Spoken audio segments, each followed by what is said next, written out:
Assalamualaikum warahmatullahi wabarakatuh. Bersama Ustazah Nur Subaiha pada hari ini, kita akan belajar subjek Akidah tahun 5. Iaitu tajuk pelajaran kita pada hari ini adalah sifat iradah. Maksud sifat iradah. Iradah ialah Allah Maha berkehendak. Maksudnya, Allah berkehendak melakukan semua perkara tanpa terikat dengan sesuatu dan Allah menetapkan sesuatu menurut kehendaknya sendiri. Jadi, setiap apa yang berlaku adalah melalui kehendak Allah.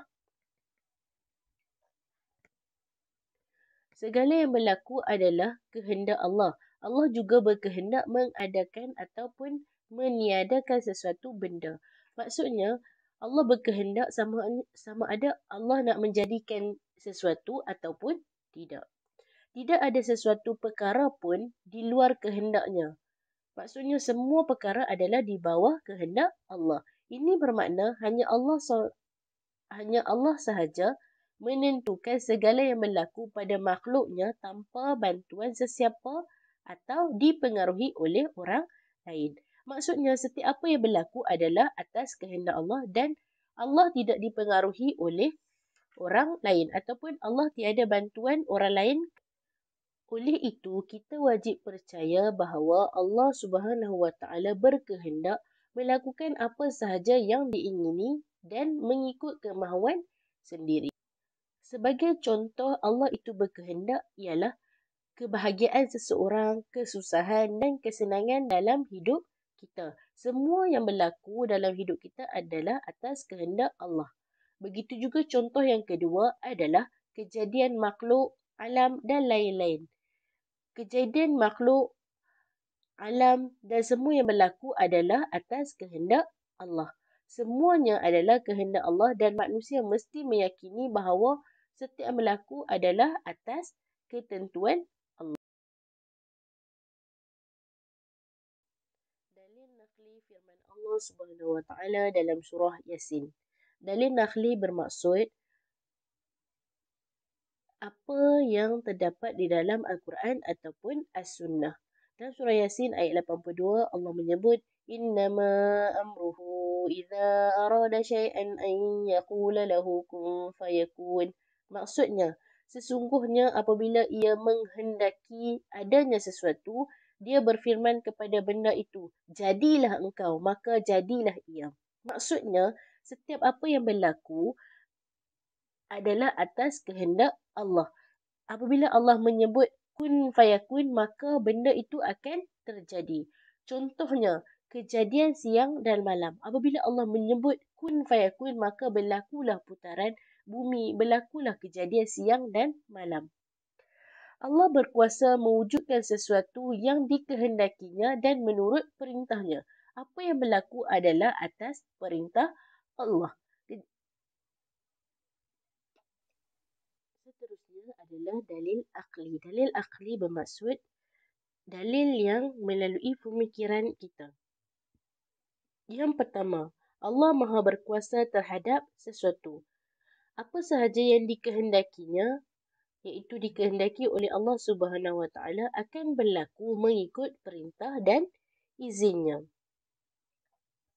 Yang seterusnya, Allah juga boleh mengubah sesuatu mengikut apa yang dikehendakinya.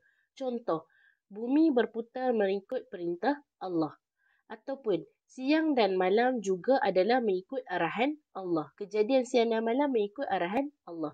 Sekiranya Allah dipaksa oleh kekuatan yang lain, ini bermakna Allah Subhanahu Wa Taala bukan Tuhan. Kerana sesungguhnya terpaksa itu adalah sifat yang lemah. Maksudnya kalau Allah ni ada kekuatan yang lain, maksudnya Allah ni bersifat lemah. Tetapi tidak pada Allah bermaksud Allah ini adalah kuat. Kehendak Allah berlaku atas dirinya sendiri. Di dalam Al-Quran, Allah menerangkan bahawa dia sahaja Tuhan yang berhak menjadikan apa jua yang dikehendakinya. Ini jelas bagi kita bahawa Allah itu tidak dipaksa. Dengan ini benarlah bahawa Allah itu bersifat dengan sifat berkehendak dan mustahil Allah itu bersifat dengan terpaksa. Seterusnya adalah hukum mempercayai sifat iradah. Hukum mempercayai sifat iradah adalah wajib ke atas semua umat Islam. Sebagai umat Islam, kita wajib mempercayai dan meyakini sifat iradah. Sifat iradah yang ada pada Allah Subhanahu Wa Taala menunjukkan bahawa Allah berkehendak dalam menentukan sesuatu. Allah berkuasa atau berkehendak untuk mengadakan ataupun menidakkan sesuatu perkara mengikut kehendaknya. Manusia tidak boleh menentukan apa yang berlaku padanya tanpa izin Allah. Hanya dengan izin Allah sahaja apa-apa perkara boleh berlaku. Maksudnya manusia tidak boleh nak tentukan apa yang dia nak dalam hidup dia. Tetapi semua yang berlaku adalah atas izin Allah. Manusia hanya mampu merancang, namun Allah juga yang menentukan segalanya dan setiap apa yang berlaku ada hikmah di sebaliknya. Jadi kita sebagai manusia tidak perlu menidakkan apa yang Allah tetapkan kepada diri kita. Kerana manusia hanya mampu merancang, yang menentukan adalah Allah Subhanahu Wa Taala.